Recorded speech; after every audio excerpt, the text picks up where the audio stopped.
Slim Patrolman buzzes the funny. One of the recurring images in my work is the asymmetrical domed storehouse.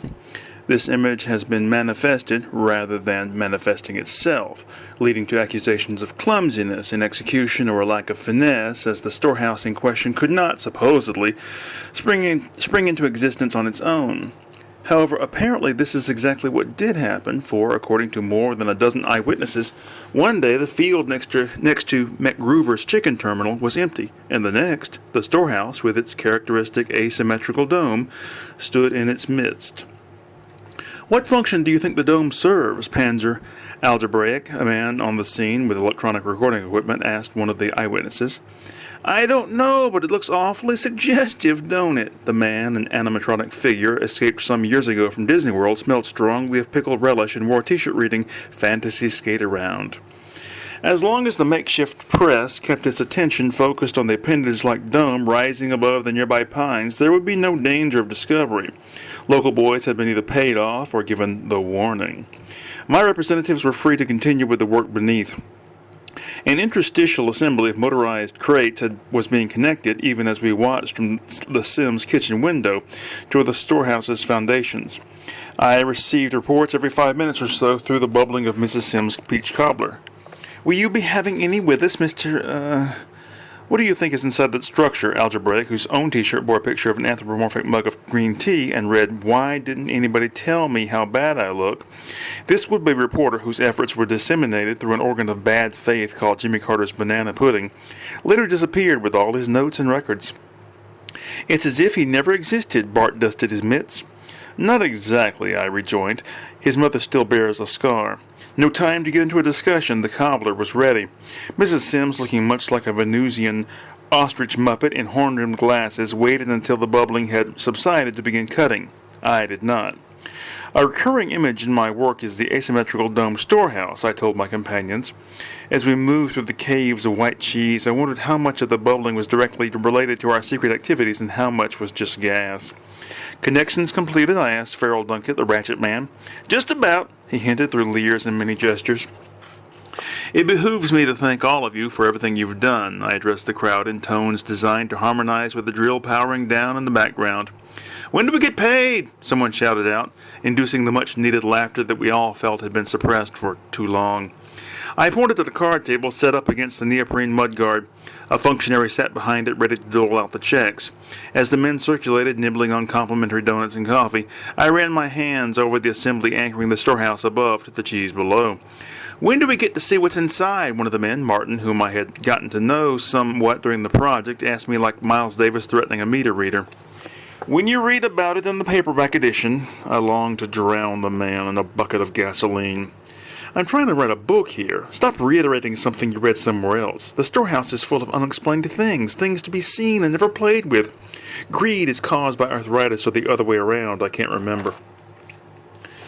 Gnawing on the white root of dimensionality. Proceeding directly from the title, should you get stuck, our team of helpful rivals... Proceed directly from the title. Should you get stuck, our team of helpful rivals will hide you from the cameras while you blow your nose. These caves we spoke of, these caves of cheese, obviously they aren't really made of cheese. "They only look like cheese," Jerry opined. That is correct. However, and this is mere speculation, understand, I believe one could break off a piece of the walls and eat them, perhaps with crackers. Don't denigrate your speculation as a mere. Speculation saved many a man's sanity, including mine.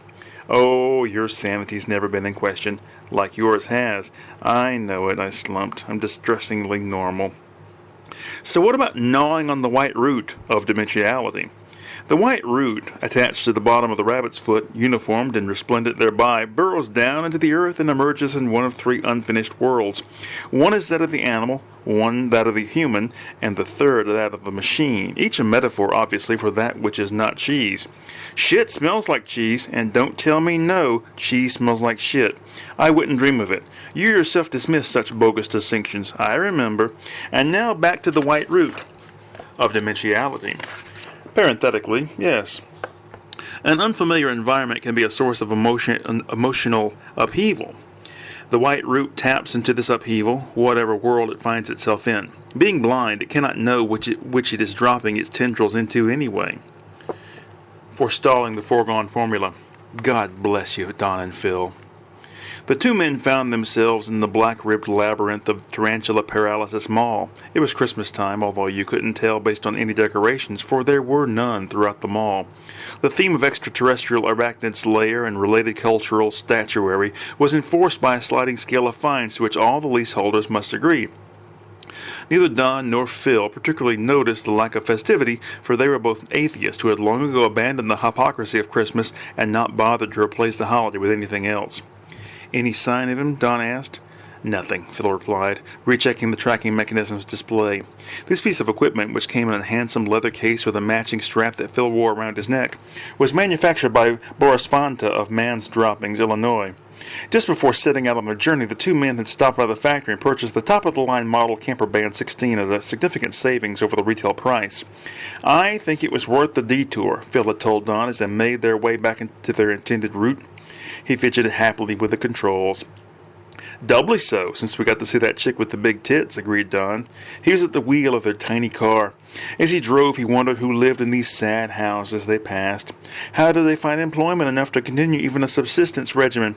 He wanted to go in those houses, see what was in their closets, under their beds. "Tell me something," Don began. "Believe me, I agree with you. They were nice tits. No, would you mind if we stopped for just a second?" "Where? For what?" Phil looked up. "I've always wanted to do this." Don suddenly turned into the driveway of one of the houses. His selection process was vaguely defined. He merely felt this was the best option. As he threw the door open, he only felt more and more the correctness of his decision. "What are we doing?" Phil asked. He repeated the question after he had opened his own door. He repeated it again as he ran to join Don at the door inside the empty carport. Logically, this should open on the kitchen or adjacent laundry room, Don thought as he rang the bell and listened closely. "What are we—" Phil started to ask, but was cut off by Don's foot kicking through the door. "Wow," Don declared his excitement as he stepped into the kitchen. "What the hell are you doing?" Phil demanded. "Come on in," ordered the other man. Although longing to go through the refrigerator, he advanced into the living room, searching for the richest mine of data. Phil stood in the kitchen with the tracking machine hanging against his belly. He glanced out the door at the car. He moved into the living room and stared out the window at the road. "What are we doing here?" he called out. "Just a minute," came the shouted reply. Don was back in the bedrooms. Phil opened the tracker's case and switched on the device. A curious blue star flashed on the long-distance screen. He checked the manual for the meaning of this symbol. "Don," he shouted, "I think we've got cops coming." He ran down the hall and found his companion tearing through a desk full of papers. "Not just papers," Don corrected. "All sorts of neat things. Look at this," he urged, holding up a long, thin metal rod with a plastic handle on one end and a flat flange on the other with a small hole in it. "I think it's a tool used in the textiles industry." Faced with Phil's tracker evidence, Don asked, "From which direction are they coming?" "Can't tell. Well, I haven't had time to familiarize myself with it yet." Don sighed. "We better go." He grabbed a photo album off a shelf and headed for the door. Now, a month later, the two men made their way to the food court to sit down and discuss their next move. "You want anything?" Don asked, looking around at the different places. "No." Phil's attention was completely taken up by the tracker. Watching the two from behind the register at Shanghai Panda was the man they were looking for, Neshafen Zaril. Although he had shaved off his famous beard and hidden his bald head beneath a paper hat, his intense eyes could not be mistaken. What would happen if Don actually chose to eat American-style Chinese food? Zaril, a noted terrorist overlord and master criminal, had no one who could take over the register for him. Wan Ye, the girl who usually passed out samples in front of the restaurant, had to move to the grill since Luis hadn't shown up to work that day. Until Jack got there at 3, there was no one else. Zaril thought about just walking away, taking the bus downtown and disappearing into another life. But he had made a commitment to Shanghai Panda and the family that owned the place, the Wangs. He stood resolutely behind the register and watched as Don scanned his available lunch options. Phil suddenly called to Don. "Take a look at this." He indicated an unusual signal on the tracker. "That's the long-distance screen," Don asked. "That's right. You're learning. We're getting some kind of anomalous reading from down there somewhere." Phil pointed in the direction of Sears. "Anomalous? As in what?" "As in it's not Zaril, but it is someone or something that we should look into." "Right. Let's go." Don readied his recently acquired 750,000-word watch dynamo as he waited for Phil to secure the tracker. In addition, Phil had a weapon of his own, a redundant bark ode. Zeriel took a deep breath as he watched the two men leaving. He turned around and snatched an egg roll out of the warming bin. As he bit into it, Juan Ye announced that he had earned a demerit for this infraction. Neshef and Zeriel continued eating without glancing at the girl. Down towards Sears, the signal grew stronger. "It's big," Phil announced, looking up from the tracker. "No running!" a security guard shouted at the two. Don cried, "I don't see anything big!" As the guards started running after them, Don and Phil suddenly stopped. A giant, flightless bird had burst out of the automated Spazoos hair care products kiosk. "That's it!" Phil shouted. "What is it?" the security guard, an older man named Marvin, demanded, his head between those of Don and Phil. Don flashed a photograph from the photo album he had stolen, at the same time promising that he and his partner would handle the situation. Marvin fell back, urging everyone to leave the area. Only later did he wonder how a black and white photograph of somebody's uncle eating watermelon in a lawn recliner could convey so much authority. Phil swung the tracker behind him and unsheathed his bark ode. A relatively simple device, it scrambled iris ovules like a Tom Fudge original, but without the Todd Browning. Meanwhile, Don pushed his sleeve back, revealing his dynamo watch. As he turned the dial, visible electricity crackled along his forearm. The bird, roughly 12 feet tall and possessed of a fearsome beak, had once been the mascot of a line of microwave tortilla chips. When the venture failed, he had been turned out of his office to fend for himself without so much as a favorable reference. He snapped at Don and Phil as the two men attempted to subdue him. The next day, Neshef and Zeriel sat in his tiny white box of a domicile, debating whether to go to work as he ate his morning pineapple. He already knew that he must fulfill his obligations when he saw the story of Don and Phil's heroic struggle with a killer bird. Although, of course, he had heard all about it that previous day from customers and fellow mall employees, the TV report gave several details which intrigued Zeriel. He made a few phone calls and sat back to await his shift at Shanghai Panda. He doesn't smoke, so he has no way to kill the time except by reading one of those books you see piled up on the rug. What about TV? Hates it. Only turns it on to check the headlines and the weather. Friends? Now you're getting personal. One source of reading material is just as personal. It was a fair point, however. Instead of answering, the men's supervisor, Mr. Davis, gave them a list of books known to be in the subject's pile. "The Sound of Vomiting," Don read aloud from the list. "The Paranoia Has Only Increased," Phil joined him. "Cracklehat's Cherry. Pants Popover Calcified. I think my grandmother owned a copy of that." "There are 3 more that we know of," Mr. Davis told Don and Phil, "but we haven't been able to make out the titles. Gentlemen, we must have the titles of those books." "He called us gentlemen," Phil laughed as they exited the building. Many miles away, Lincoln Strassman, an associate of Neshef and Zeriel's from the old days, met with Candace Kemp in her home. "So you're not actually an insurance adjuster?" the middle-aged mother of 2 grown children asked for clarification. "No, ma'am. I do freelance work on behalf of corporate entities contacted by the big insurance companies. In this case," the mysterious stranger held up a pencil sketch on a piece of paper, "I'm interested in the identity of this man." Candace Kemp put on her eyeglasses and scrutinized the paper. "Why, that's my Uncle Jerome," she declared. "That's a drawing of one of the pictures in my photo album that was taken." "Your Uncle Jerome, you say?" Strassman wrote the name carefully on the lower portion of the sketch. "My father's brother. Oh, I do hope you can get my things back. Those photo albums mean a lot to me." "Yeah." Strassman nodded as he rose from the sofa, not even bothering to fake a smile. Comprising all 3 factory camels. In the end, Jerry had no problem accepting the role of Shirley. I had thought that he would think the whole thing silly or demand that he play someone like Lenny or Squiggy, but he took his script readily enough, as if not as enthusiastically as one would like. "I only went along with the whole thing because I got to eat cake," Jerry explained to Andy Kohut at Expendable Recipe Congress. "Was it especially good cake?" Kohut asked. Jerry considered. "Cheese powder cake," he recalled. "I'd never had it before. It was okay." "I've never heard of it," the DJ confessed. "But tell me, why was eating cake so important to you?" "Because I don't normally get to eat things like cake." "Why not?" "Because I'm an imaginary person," said Jerry, "and as such I am pretty much restricted to eating ethereal paste." "Ethereal paste? That sounds horrible. What is it?"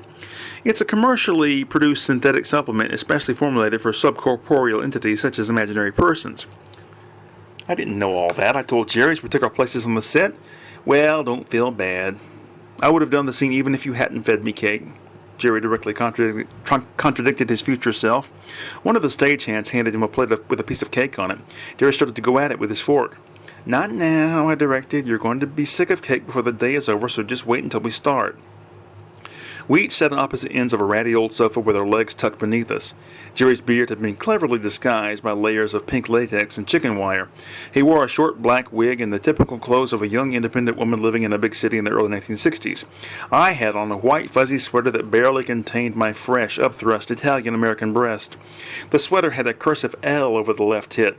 "Say, don't I need an R over the other one?" I asked the guys in the crew. They didn't have time to laugh, for they had to turn on the artificial floodwaters. "Action! This is really good cake, Shirl," I delivered my first line. "I don't know how we can sit here eating cake when there are countless little dogs and cats out there in danger of drowning," Jerry replied. The entire floor of the set was 5 inches deep in water, and more continued to flow underneath the front door and down the steps. "Well, I'm sorry about that, Shirl, but I left my canoe in my other sweater." I was assured that this line would be answered by a big laugh once we saw the episode on actual TV. "We're going to need a canoe pretty soon, Laverne, just to get more cake. Or go to the bathroom?" "Did someone say go to the bathroom?" came a nasal voice from the fireplace. It was Squiggy, as portrayed by Dudley Moore. He and his accomplice Lenny, portrayed not by Peter Cook but by a puppet, had descended in a homemade dumbwaiter to engage in amusing banter with mine and Jerry's two ladies. "Yeah, I gotta pee," I said. Oh, Squiggy looked a little crestfallen. "Well, if you need help changing a tampon..." The boys were pelted with cake, prompting their quick exit, Lenny protesting all the while that they weren't perverts. "Now we're out of cake," Jerry pointed out, "and the water's getting higher." I pulled my legs up more. The water was just below the cushions of the sofa. "What did Winnie the Pooh do in this situation?" asked Jerry. "He and Christopher Robin rode in an umbrella to rescue Piglet." "Where's the umbrella?" "Where is it?" Thus began 3 minutes of slapstick as we scrambled to get into the oversized umbrella without falling overboard. In this craft, which I christened the venerated sitcom, we rode on the crest of the floodwaters, out the window and up to the upper floors of the building. As we cut to a commercial, I removed my wig. Perhaps the home audience would catch just the slightest glimpse of Laverne doing the same, but that only added to the mystery of it. Climbing into the uppermost window in the old apartment house, these two strangely shaped young women must have puzzled many a viewer. Were these two really their beloved Laverne and Shirley? Or some drug-addled attempt on the part of the writers to add an element of danger to attract some unknown missing demographic in the show's audience? The answer was not long in coming. Laverne and Shirley stood in the uppermost room of the house, removing their wigs and makeup, turned their clothes inside out, and were revealed as Don and Phil. I do not know if the applause was real or not. "You get wet?" Don asked. "What do you think?" Phil stood up from tying his shoes. Did the tracker get wet?" "I don't think so. No, it seems to be working okay." "Good." Don looked about the room. It looked like the ideal fixer-upper for Eliza Doolittle.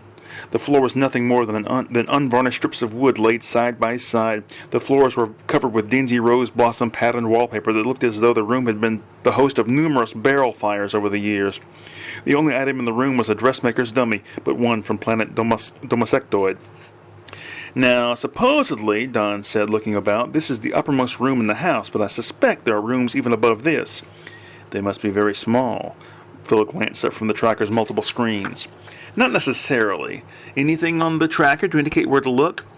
"Nothing. All I'm detecting are dead dogs and cats." "A pity. Well, help me look." Behind the dummy, the two men found a short door which, when painfully prized open, revealed a narrow flight of stairs. "Aha!" Don smiled triumphantly. "Aha!" Phil repeated.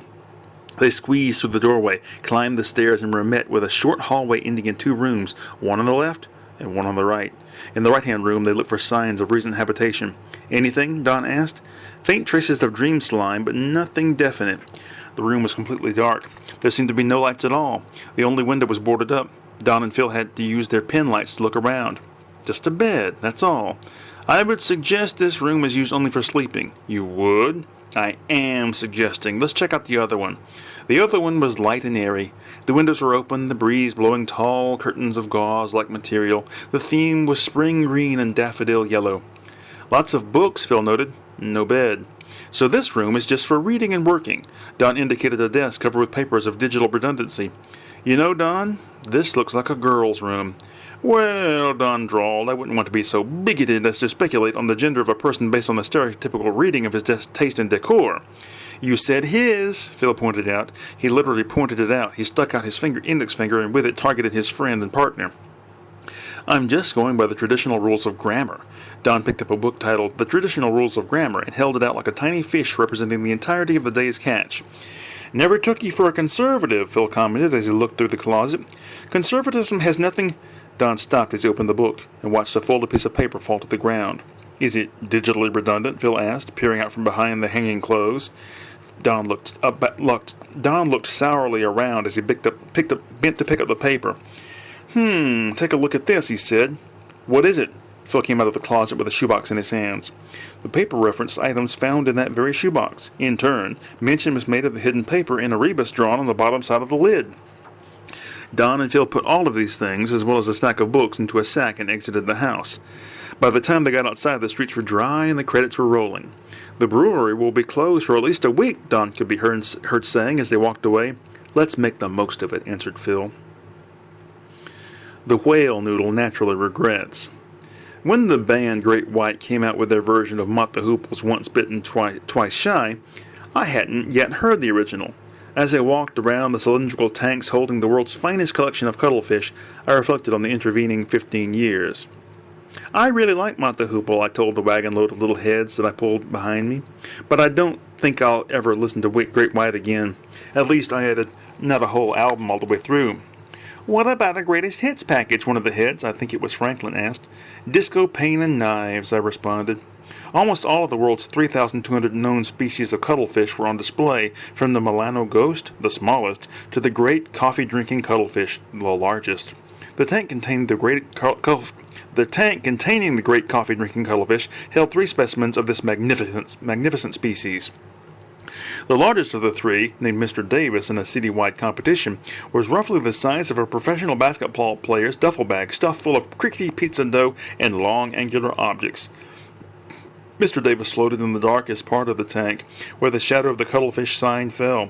His 2 companions, mindful of the big fellow's perennial ruminations, stayed at a respectful distance.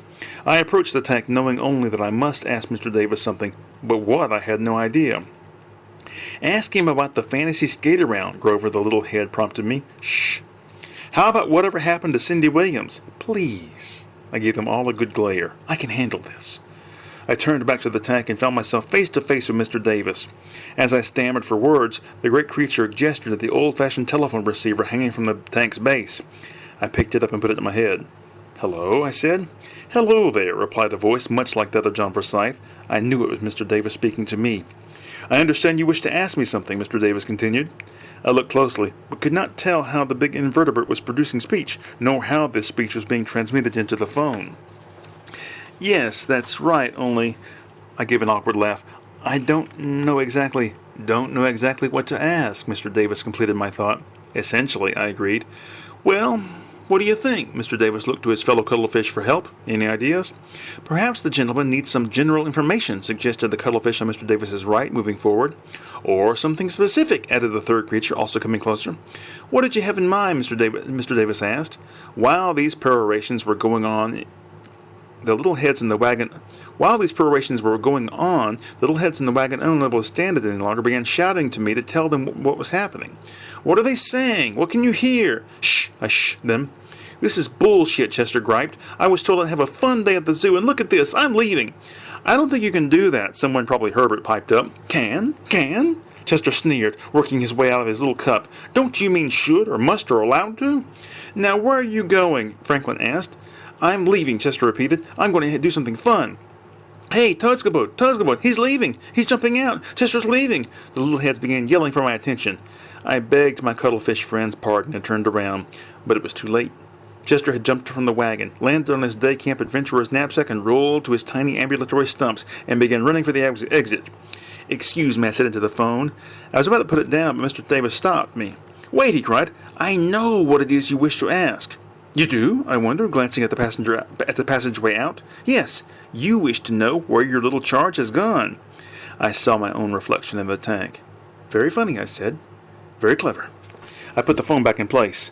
I turned the wagon around and pulled it away, but the cuttlefish had been right. I did wish to know where Chester had gone. Just before I left the room, I glanced back.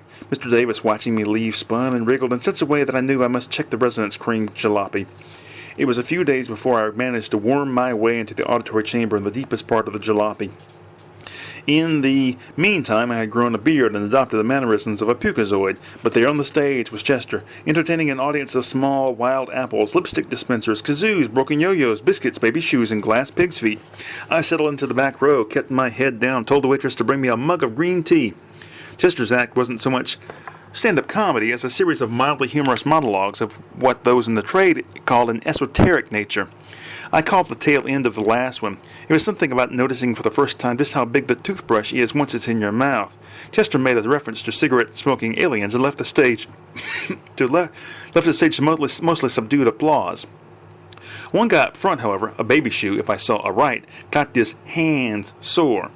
I squirmed backstage and found the big dressing room shared by all of the opening acts. He turned around and said, "Hey, Joan, look at this," and showed her his erection, Chester was telling a fellow performer. "What did she do?" "What could she do? She went home and rearranged the magnets on the refrigerator." "Been studying a joke book?" I asked from the shadows. "I know that voice," Chester slowly stated. "You should. It used to send Charlie's Angels into battle." Pintos fulminate in the cauldron. Don returned to the mud structure sometime after the Hat Man had ended his programming day. He carried a long, thin leather case over his shoulder. "Is that the map?" asked Phil. Phil had been waiting most of the afternoon with nothing more to do than watch the Hat Man. "I had a book with me, but I'd already read it," he told someone familiar with literature. "You should have reread it," she chided him. "Drool and grunt, the Phil Collins story?" "It doesn't matter. Rereading is how you glean the deepest truth from a piece of literature. Besides, anything is better than watching TV all day." "Well, it wasn't exactly TV." With ground-penetrating slothdar, I jerked us back to Don's long-awaited return. "Yes, it is the map," Don answered his friend and partner. He unstoppered the leather case and withdrew a rolled-up piece of poster board. Using 4 objects chosen for their weight, not their appearance, he held down the corners of the map. "What were the 4 objects?" Phil's friend from academia wanted to know. 1. A waxed cat's head. The young woman winced. 2. A bottle of printer's ink. 3. A pewter booger dragon. And 4. An ordinary rock. "I'm sorry, back up there a second. Did you say a pewter booger wagon, Phil?" Don demanded when he read the story in an obscure literary journal. "That is correct, Don," Phil replied. "It is a kind of artifact that you buy at little booths near the beach." "Little booths near the beach," Don repeated in his mind. Turning to the camera, Phil recited, "A pewter booger dragon is just what the name suggests. It is a booger dragon made of pewter." But what's a booger dragon? Quick cut to a kid in the tree shouting this line. "A booger dragon," continued Phil, "is a memento of using a nasal servitor machine, which was a corn-operated service robot in use during King Bonapartison's reign." As he explained further, the scene was replaced by footage of a refurbished machine being used by volunteers at some flea market. "If you had to pick your nose," said Phil, "you would go to this machine, put in the coin, and pick your nose. The machine would hold out a little robotic arm with a clean, soft cotton pad in its hand. You wipe your booger on the pad, and magically it changed into a little dragon token. Obviously, booger dragons were made in a number of other materials, such as plastic and silk, but our focus here today is on the pewter ones." Phil finished his lecture by turning back to Don for a final demented coda. "Yes, it is the map," Don repeated, betraying his disgust with all this horrible pretense. "Let us unroll it and see what it says." He threw the map onto the old stereo console and bent it here and there to make it lay flat. "Bit brutal, aren't you?" Phil seemed sore. Don glanced up at the other man. "I'm not sure this thing is genuine," Don whispered softly, too softly to be overheard by television microphones. "I mean, take a look at it." Phil looked down at the map. In the upper left-hand corner was a key labeled Corn Dog Genesis. Beneath this were 24 symbols, with explanations as bizarre as the symbols themselves. The map, for so Phil now pronounced it, seeing exactly what Don had saw, appeared to be a highly magnified doodle from some bored student's notebook. Its various zones had been colored, each color, revealed by the key, representing an organization of different philosophical outlook. "What the hell is this?" Don demanded. "This is what he gave me," Don answered, looking nonplussed. "We give up all our cake for this? What is this? This doesn't tell us anything. How the hell are we supposed to—" "Shh, shh," I shh. Don stared at Phil. He pointed to an area on the map. "I know this whole thing looks confusing, but if you look closely at this area on the map, you will see that it closely matches our position." "You mean our physical position or our philosophical position?" Phil held out his hands and looked about. Don traced a line on the map through several fairly difficult hazards. "Both," he said. Phil made a "pah" noise and wandered away to the commissary, where pinto beans were the entree of the day. He wasn't hungry, but he wandered up and down the line, smelling the beans.